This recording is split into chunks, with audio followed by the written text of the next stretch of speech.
In the previous lecture, we have studied about characters of equilibrium, laws of equilibrium and types of equilibria. Now, we will learn about applications of equilibrium constant by different ways. Applications of equilibrium constant. Before considering the applications of equilibrium constant, let us summarize the important features of equilibrium constant as follows.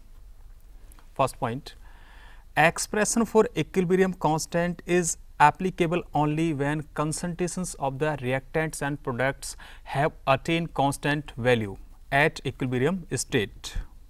Second point, equilibrium constant is temperature dependent, having one unique value for a particular reaction represented by a balance equation at a given temperature. Third point, the value of equilibrium constant is independent of initial concentration of the reactants and products.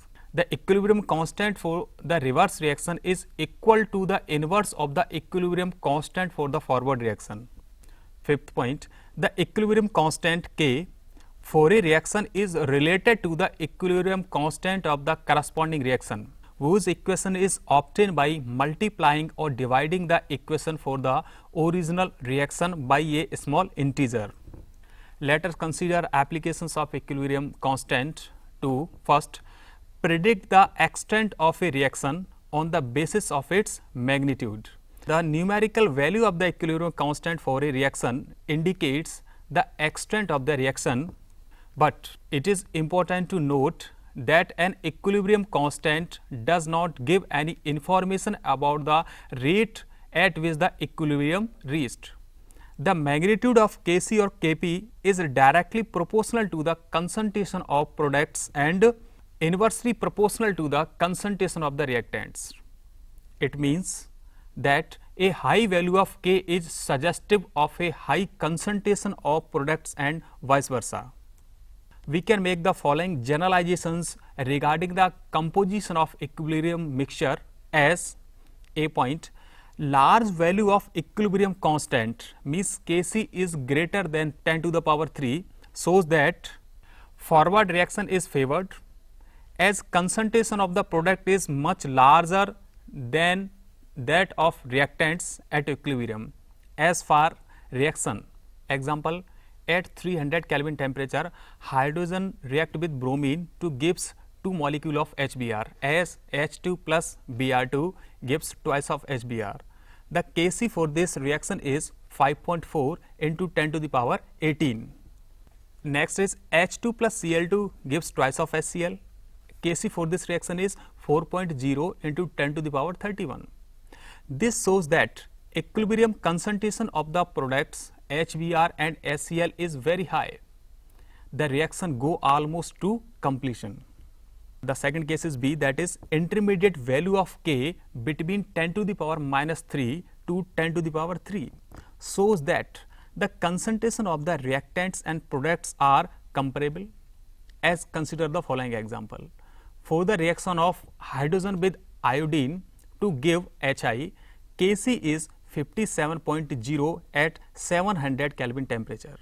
Third point is C, low value of K, that means Kc is lesser than 10 to the power minus 3 shows that backward reaction is favored as concentration of reactants is much larger than that of the products. Example, N2 plus O2 give twice of NO. Kc for this reaction is 4.8 into 10 to the power minus 31 at 298 Kelvin temperature. Now, the second application is predicting the direction of reaction. The equilibrium constant helps in predicting the direction in which a given reaction will proceed at any stage.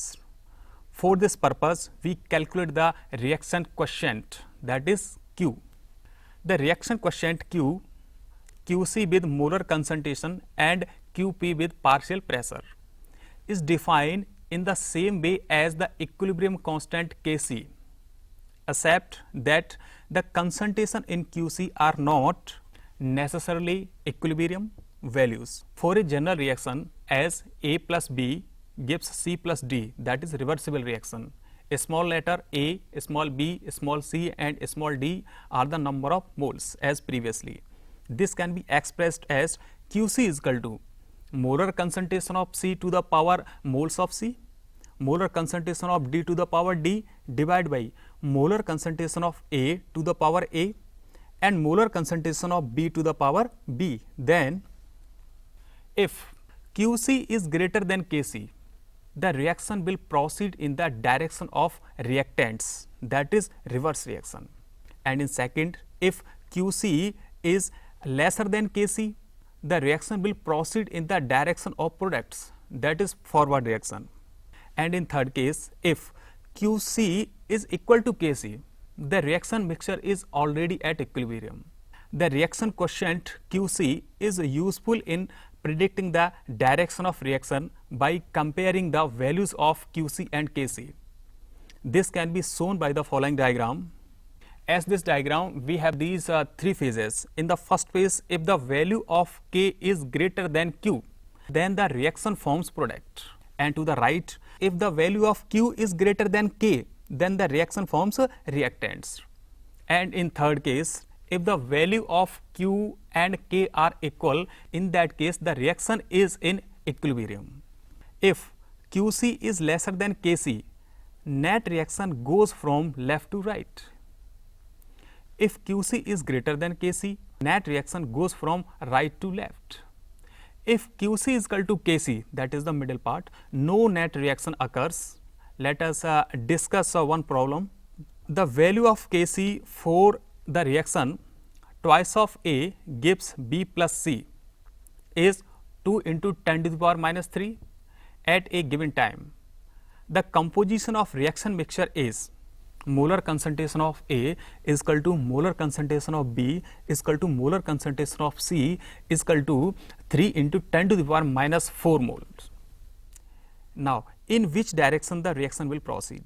We can calculate this value like as, for the reaction quotient QC is given by QC is equal to B molar concentration of B molar concentration of C, that is divided by the molar concentration of A to the power 2, that is moles of A, as molar concentration of A is equal to molar B and molar concentration C is equal to 3 into 10 to the power minus 4 m.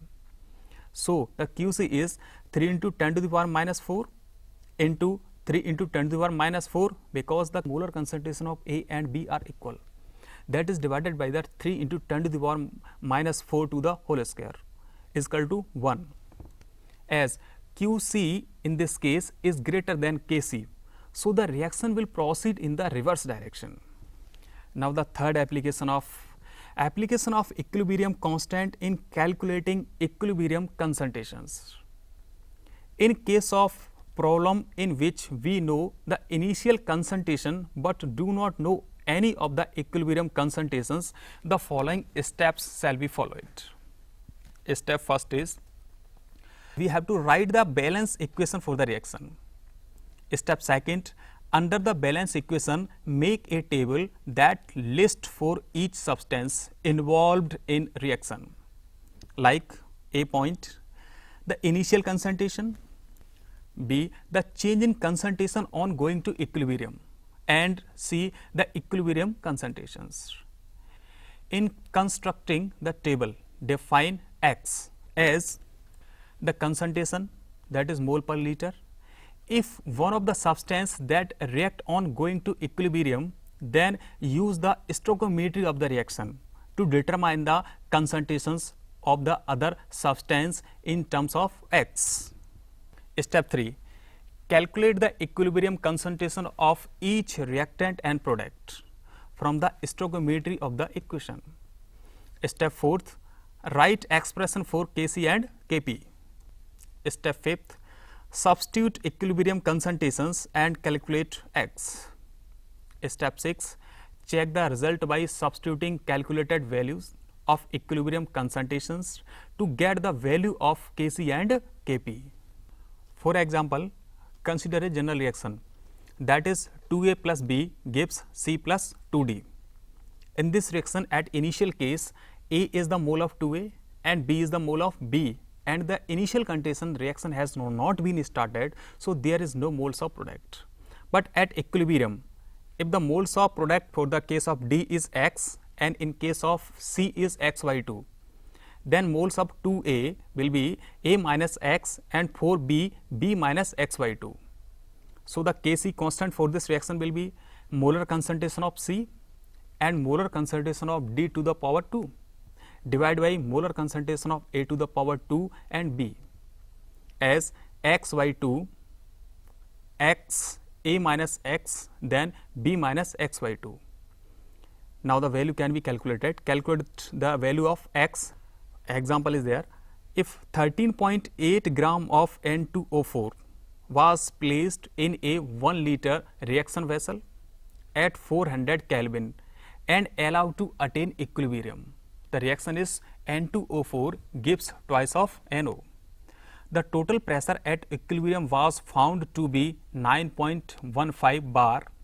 Now, we have to calculate the Kc, Kp and partial pressure at equilibrium. This can be solved as, we know that ideal equation Pv is equal to nRT, total volume 1 liter has been given in the question. Molecular mass of N2O4 is 92 gram. Number of moles 13.8 divided by 92 is equal to 0.15 of the gas, that is N. Gas constant R 0.083 bar liter per mole per Kelvin. Temperature T is 400 K.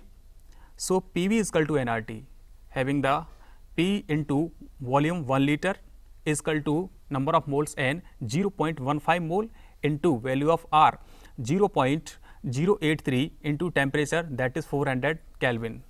So, P will be equal to 4.98 bar. For the reaction N2O4 gives twice of NO.